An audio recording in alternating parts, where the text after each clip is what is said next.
जय Shri Krishna. Thank you so very much for joining on time. वाह।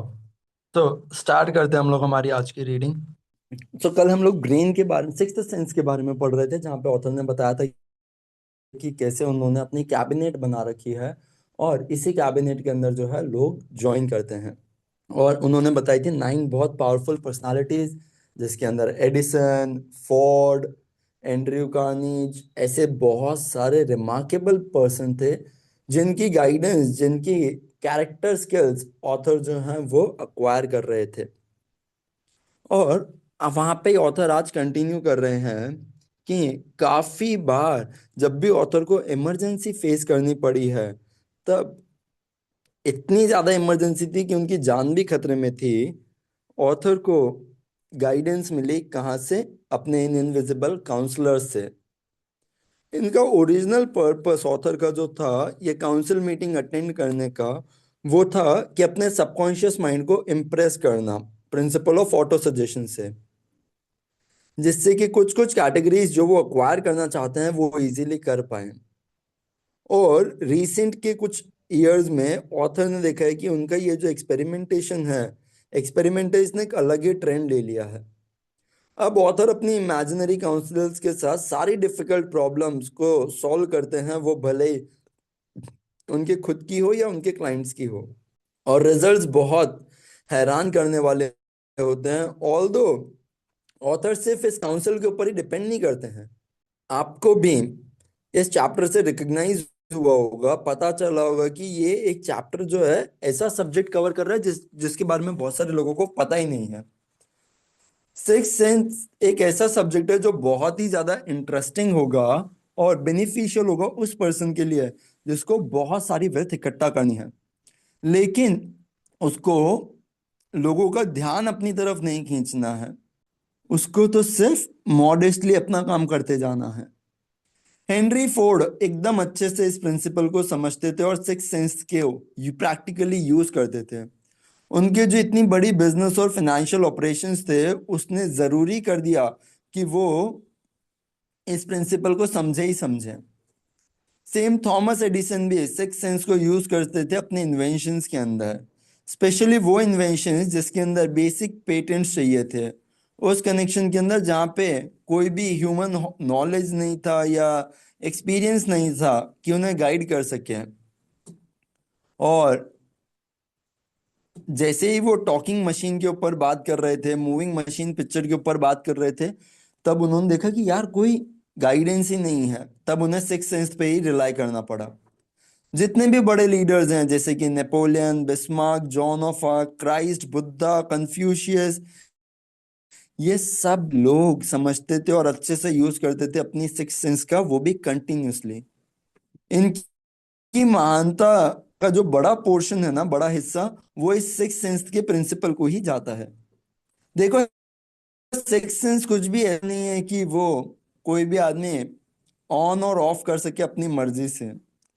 इस एबिलिटी को यूज करने की पावर जो है वो धीरे धीरे आती है। इस पावर को यूज करने की एबिलिटी धीरे धीरे आती है, वो भी तब जब आप उन प्रिंसिपल्स को डेली अप्लाई करो जो इस बुक में बताए गए हैं। शायद ही कोई इंडिविजुअल इस नॉलेज के सीधा आ जाता है, वो भी 40 की एज से पहले। और तो और ये नॉलेज किसी को अवेलेबल भी नहीं होती है 50 तक भी।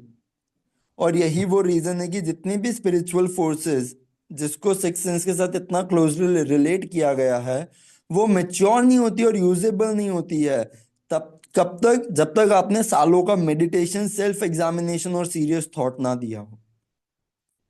इससे कोई फर्क नहीं पड़ता कि आप कौन हैं या आपका पर्पस क्या है इस बुक को पढ़ने में, लेकिन आप बहुत सारा प्रॉफिट कर सकते हैं बिना इस प्रिंसिपल को समझे।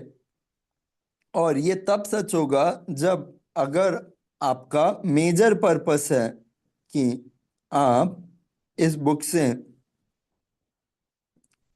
क्या पैसे इकट्ठा करना चाहते हैं।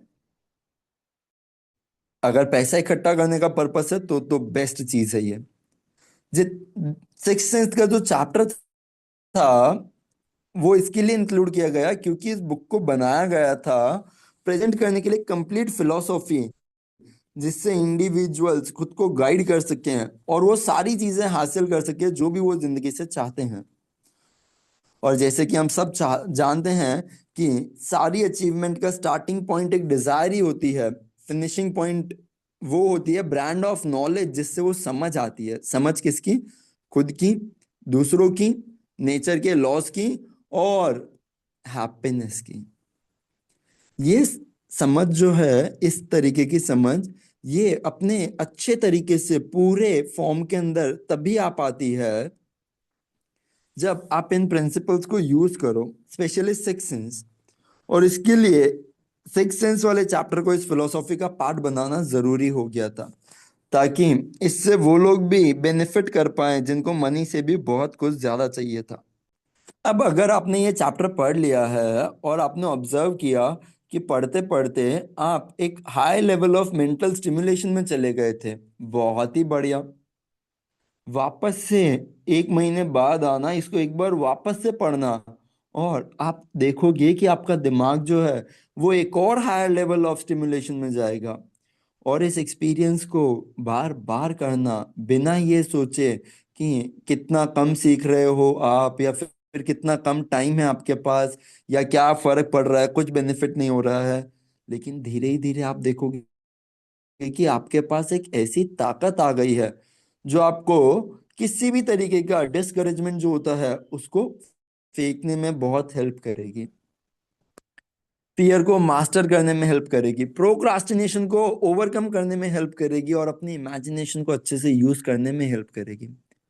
और ये सब चीजें करते ही आपने वो टच फील किया होगा उस रहस्यमय चीज का, जिससे कि सारे के सारे great leaders, artist, musician, writer, statesman, सब लोग जिससे इन्फ्लुएंस होते हैं।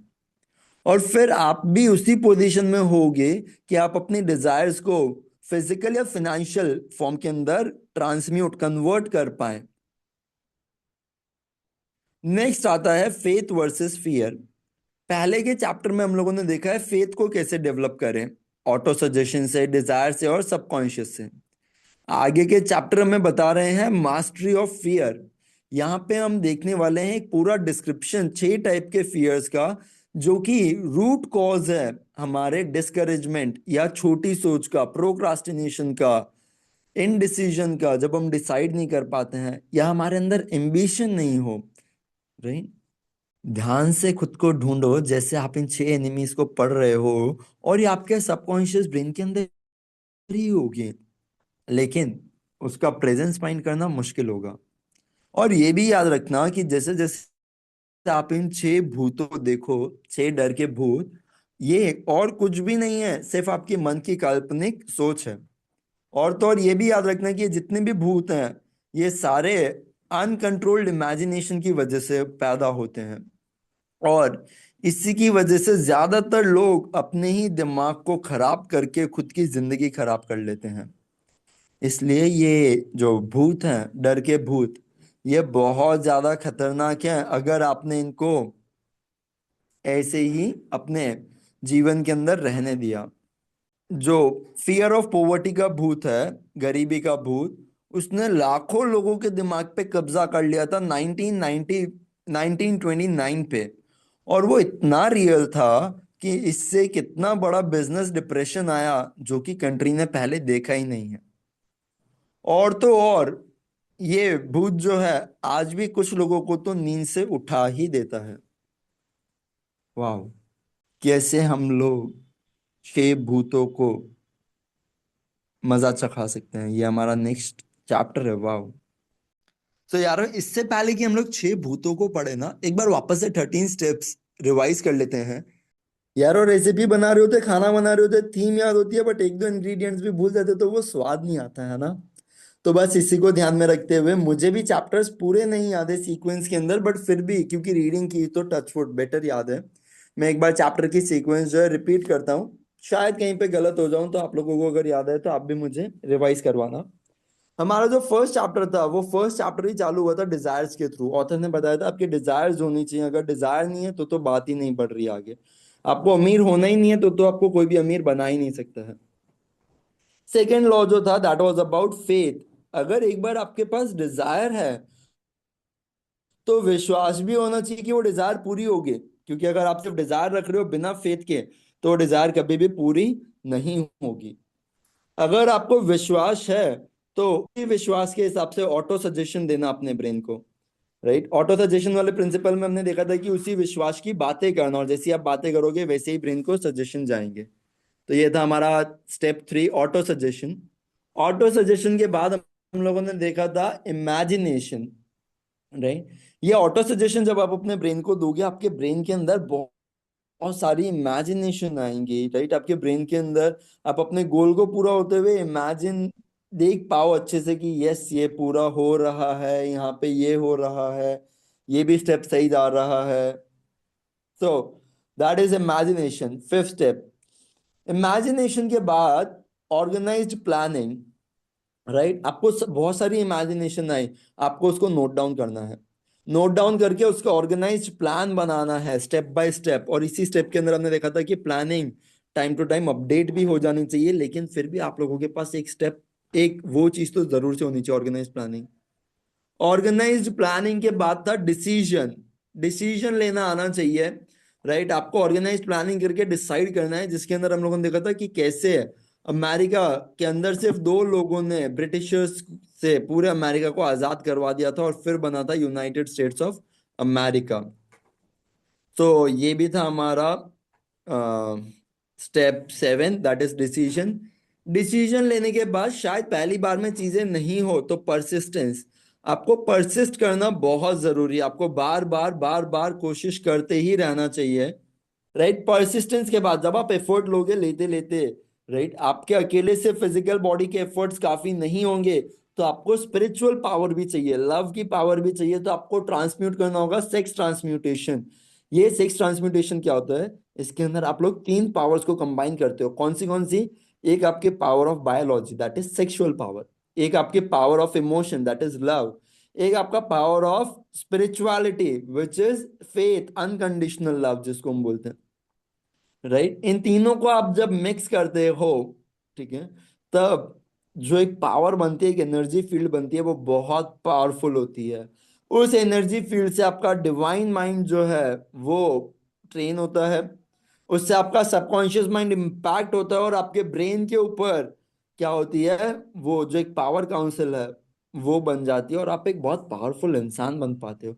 और अगर आपने अपने ब्रेन के ऊपर भी काम कर लिया तो नेचुरली ये 12 स्टेप करते ही जो लास्ट स्टेप बचता है दैट इज सिक्स्थ सेंस, वो एज अ रिजल्ट आता है, बाय प्रोडक्ट। उसके लिए आपको प्रिसाइसली डायरेक्टली मेहनत नहीं करनी है सिक्स्थ सेंस के लिए, आपको पहले के 12 स्टेप करने हैं। और ये 12 स्टेप करते ही आप लोगों की सिक्स्थ सेंस वाली जो चीज है वो एक्टिव हो जाती है। वंडरफुल, बहुत ही बढ़िया। तो चलो देखते हैं 6 तरीके के हमारे भूत क्या होते हैं। अब ये हमारा 13th स्टेप नहीं है, बट इसको हम ऐसे बोल सकते हैं जैसे उन स्टेप्स के पीछे, स्टेप्स के नीचे टीएनसी लिखी होती है, वो वाला पार्ट है। तो चैप्टर 15 आता है कि कैसे आप अपने ये जो 6 भूत हैं इन लोगों को भगा सकते हो। राइट, तो ऑथर बोल रहे हैं पहले खुद की इन्वेंट्री लो, खुद को चेक करो, और जैसे आप ये एंडिंग चैप्टर पढ़ो आप खुद के अंदर देखो कि कितने ऐसे भूत हैं जो आपके रास्ते में खड़े हैं। इससे पहले कि आप इस फिलोसॉफी का कोई भी पार्ट अच्छे से यूज कर पाए, आपका माइंड प्रिपेयर होना चाहिए उस चीज को रिसीव करने के लिए। अब प्रिपरेशन खुद में डिफिकल्ट नहीं है, क्योंकि प्रिपरेशन तो चालू होती है पढ़ाई करने से, एनालाइज करने से और समझने से उन 3 एनिमीज को जिनको आपको भगाना होता है। और ये 3 एनिमीज है इनडिसीजन, डाउट एंड फियर। मतलब या तो डिसाइड ही नहीं करना, या डाउट में रह जाना, और या फिर डर के रह जाना। सिक्स्थ सेंस कभी भी अच्छे से फंक्शन नहीं करती है जब तक ये 3 नेगेटिव्स या इनमें से कोई भी एक नेगेटिव भी हमारे दिमाग में रह जाए। और ये जो 3 तिगाड़ा काम बिगाड़ा है, ये इतने रिलेटेड है कि जहां पे भी एक मिलता है बाकी के दो आगे पीछे मिल ही जाते हैं। देखो, इनडिसीजन मतलब डिसाइड नहीं करना, यही डर का बीज होता है। याद रखना इसको जैसे जैसे आप आगे पढ़ो। क्योंकि यही इनडिसीजन डाउट के अंदर आता है, और डाउट और इनडिसीजन दोनों मिलके बनते हैं फियर। अब ये ब्लेंडिंग प्रोसेस, जो मिलने का प्रोसेस होता है, बहुत स्लो होता है, और यही एक रीजन है कि ये तीनों एनिमीज इतने डेंजरस हैं। ये धीरे धीरे जर्मिनेट होके ग्रो हो जाते हैं बिना उनकी प्रेजेंस के बारे में पता चले भी। ये लास्ट का चैप्टर डिस्क्राइब करता है उस एंड के टूवर्ड्स जो आपको हासिल करना होगा, इससे पहले कि आप इस पूरी फिलोसॉफी को एज अ होल यूज कर पाओ। ये वो भी एक कंडीशन एनालाइज करता है जिससे बहुत सारे लोग जो हैं सिर्फ पोवर्टी तक या फिर सिर्फ एक छोटी जिंदगी तक रह गए हैं, और वो बहुत सारे पैसे इकट्ठा नहीं कर पा रहे हैं। इस चैप्टर का पर्पस है कि आपकी स्पॉटलाइट की जो अटेंशन है, हमारा ध्यान जो है, वो उस चीज के ऊपर लेके जाया जाए कि कैसे हम लोग इन 6 डर को भगा सकते हैं, ठीक कर सकते हैं, और वो भी उनके कारण समझ के, कॉज। इससे पहले हम किसी भी एनिमी को, शत्रु को मास्टर करें, हमें उसका नाम, उसकी हैबिट, उसके रहने की जगह, ये सब चीजें जान लेनी चाहिए। दुश्मन को जाना हुआ होगा तो हराना आसान होगा। जैसे जैसे आप खुद पढ़ें ये चैप्टर, एनालाइज करें अच्छे से, और देखें कि इन 6 फियर में से कितने आपके अंदर है, और एकदम भी घबरा मत जाना इन छोटे छोटे शत्रुओं से, क्योंकि कभी कभी ये हमारे ब्रेन के अंदर चिपके बैठे रहते हैं, जहां पे ढूंढना भी मुश्किल हो जाता है, और अगर ढूंढ भी लिया तो भगाना तो बहुत मुश्किल हो जाता है। राइट। तो अब हम लोग देखते हैं 6 बेसिक फियर्स। क्या है हमारे 6 सबसे बड़े डर। ये जो 6 डर हैं, इनका कॉम्बिनेशन हर एक इंसान के अंदर आपको मिलेगा ही मिलेगा। ज्यादातर लोग बहुत नसीब वाले होते हैं अगर वो इन 6 में से किसी भी एक डर से प्रभावित ना हो। इनको ऑर्डर के अंदर ही लिखा गया है। सबसे पहले आता है फियर ऑफ पोवर्टी, अगर गरीब हो गए तो। दूसरा सबसे बड़ा डर, क्रिटिसिज्म, अगर लोगों ने मेरी बात नहीं मानी तो, लोगों ने मुझे क्वेश्चन किया तो। थर्ड फियर आता है, अगर मेरी हेल्थ खराब हो गई तो। फोर्थ फियर, अगर मैं जिनसे प्यार करता हूं वो चले गए तो। पांचवा फियर बुढ़ापे का, और छठा और आखिरी फियर मृत्यु का। इसके अलावा बाकी जितने भी फियर हैं वो बहुत छोटे हैं, क्योंकि उनको तो इन्हीं में से किसी 6 हेडिंग में डाला जा सकता है। इन फियर्स का होना दुनिया के लिए एक श्राप है, जो कि साइकिल में चलती रहती है। वो 6 साल जब डिप्रेशन ऑन था, तब हम लोग पोवर्टी के साइकिल के अंदर बहुत ज्यादा आगे बढ़ गए। वर्ल्ड वॉर के टाइम पे हम लोग डेथ के फियर में थे, और वॉर के बाद हम लोग थे तबीयत खराब हो जाएगी इसके फियर में। राइट। वर्ल्ड वॉर के बाद बहुत सारी डिजीजेस स्प्रेड स्प्रेड हुई थी। राइट। तो फियर एक्चुअल में है क्या? ये हमारी है ना स्टेट ऑफ माइंड से ज्यादा कुछ भी नहीं है। और किसी की भी स्टेट ऑफ माइंड जो है ना, वो डिपेंड करती है कि कितना आप कंट्रोल कर रहे हो और आप किस डायरेक्शन में आप उसे भेज रहे हो। डॉक्टर्स, जैसे कि सब लोग जानते हैं, वो कंपैरेटिवली कम बीमार पड़ते हैं आम लोगों की तुलना में। क्यों? क्योंकि डॉक्टर बीमारी से डरता नहीं है। राइट। डॉक्टर को पता होता है कि यहाँ पे जितनी भी बीमारी है, राइट, उन सबको ठीक किया जा सकता है। ये उनका रीजन है, ऐसे ठीक होगा, ये सिम्टम है। राइट। ज्यादातर लोग जो होते हैं वो बीमार इसी वजह से पड़ते हैं क्योंकि उन्हें बीमार होने का डर रहता है। इंसान कुछ भी नहीं बना सकता ऐसा जो वो पहले अपने थॉट में या अपने दिमाग में देख ना ले। और इस स्टेटमेंट से एक और बहुत बड़ी स्टेटमेंट आती है कि इंसान के थॉट जो होते हैं वो इंस्टेंटली इमीडिएटली ट्रांसलेट होने चालू हो जाते हैं फिजिकल रियलिटी के अंदर। फिर भले ही वो थॉट्स आपने अपनी मर्जी से चुने हो या बिना मर्जी से। क्योंकि ये थॉट इम्पल्सेस जो होती हैं इन्हें स्पेस पिक करता है, और सिर्फ बाय चांस जो दूसरों के लोगों से भी थॉट्स रिलीज हुए हैं, राइट, वही थॉट्स डिटरमाइन करते हैं आपके फाइनेंशियल, बिजनेस, प्रोफेशनल, सोशल, सब तरीके की डेस्टिनी। और आज हम यहाँ पे हैं एक बहुत बड़े फैक्ट को प्रेजेंट करने के लिए, जो बहुत सारे लोग समझ ही नहीं पाते हैं, और जिनके साथ ये चीज होती है लोग उन्हें लकी कंसिडर करते हैं, बिना ये सोचे कि हम अपने ब्रेन को ट्रेन कर सकते हैं, एक्सपीरियंस दे सकते हैं और ब्रेन कैपेसिटी को बढ़ा सकते हैं, ताकि हमारे साथ ऐसी कोई दुर्घटना नहीं हो और हम भी लकी बन जाएं।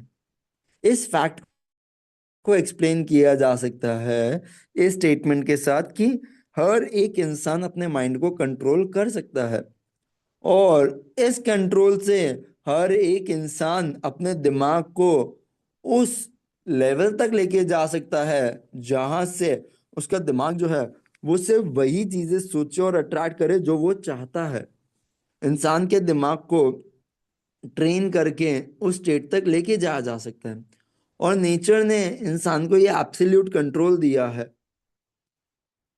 राइट। सिर्फ एक चीज को छोड़ के, वो है थॉट का कंट्रोल। थॉट का कंट्रोल आपको डायरेक्टली दिया नहीं गया है, आपको इस कंट्रोल को हासिल करना होता है।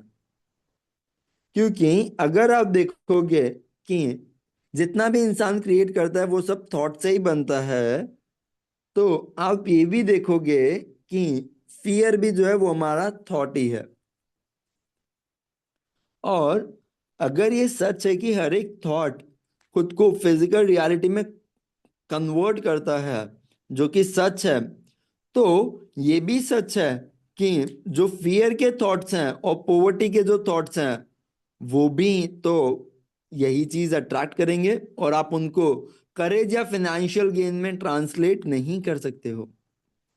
अमेरिका के लोग धीरे धीरे पॉवर्टी के बारे में सोचने लगे, और इसी सोच की वजह से 1929 का बहुत बड़ा क्रैश आ गया धीरे धीरे। लेकिन ये थॉट इतना ज्यादा क्रिस्टलाइज कॉन्क्रीट हो गया था कि हमें इसको नाम देना पड़ा डिप्रेशन। और ऐसा होना ही था, क्योंकि ये नेचर के लॉ के साथ है। अब एक एक करके हम लोग डर को देखने वाले हैं। सबसे पहला डर आ रहा है the fact of poverty, the fact क्या, sorry, fear of poverty. Okay, तो हम लोग ये डर जो है ये हम लोग कल से ही देखते हैं, पहला डर। बट यार फिर भी मैं ये लिस्ट देखता हूँ, 6 में से आप लोगों को कौन से डर है। मैं बहुत एक्साइटेड हूँ यार ये चैप्टर के लिए, और मुझे ऐसा लग रहा है ये चैप्टर मुझे पढ़ना सबसे ज्यादा जरूरी था, क्योंकि बाकी के सच्ची बताऊं तो चैप्टर्स मुझे थोड़े बहुत आते थे, समझ आते थे, उनका एप्लीकेशन पता था। बट प्रिसाइजली ये फियर वाला चैप्टर ये मेरे लिए भी बहुत न्यू होने वाला है, तो मैं तो सुपर एक्साइटेड हूँ इस चैप्टर के लिए। और मैं उम्मीद करता हूँ कि आप लोग भी उतने ही ज्यादा एक्साइटेड हो, क्योंकि बहुत कुछ सीखने मिलेगा। चलो, डन, आ जाते हैं हम लोग, सीधा बैठ जाते हैं, 3 गहरी सांसें लेते हैं।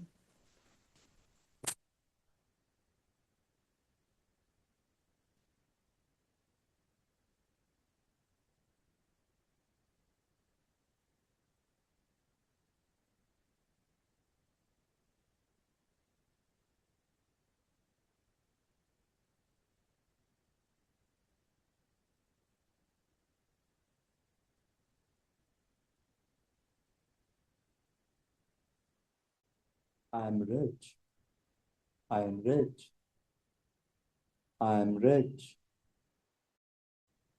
I am rich, I am rich, I am rich, I am rich, I am rich, I am rich, I am rich, I am rich, I am rich, I am rich, I am rich, I am rich, गौर से देखना अपने अंदर, क्या आपके mastermind group ready है? क्या आप अच्छे से उस मनी को फील कर पा रहे हो? क्या आप वो वैल्यू दे पा रहे हो जिससे आपको वैल्यू मिलेगी? वाओ, हम डेफिनेटली ये वैल्यू दे पा रहे हैं। हम लोग डेफिनेटली ये वैल्यू फील कर पा रहे हैं। हम लोग डेफिनेटली ये वैल्यू जो है रेडिएट कर पा रहे हैं। अपने ब्रेन के अंदर बार बार वही इमेज बनाओ जहाँ पे आपको फील हो रहा है आप अपने टीम के साथ, अपने मास्टरमाइंड ग्रुप के साथ खड़े हो, and you are super rich. You are rich by mind, you are rich by body, you are rich by spirit, you are rich in money, everything. You are abundant.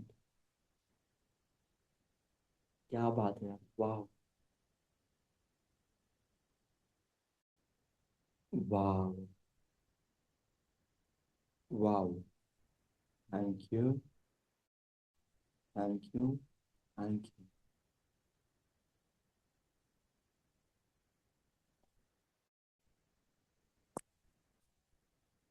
जय Shri Krishna everyone.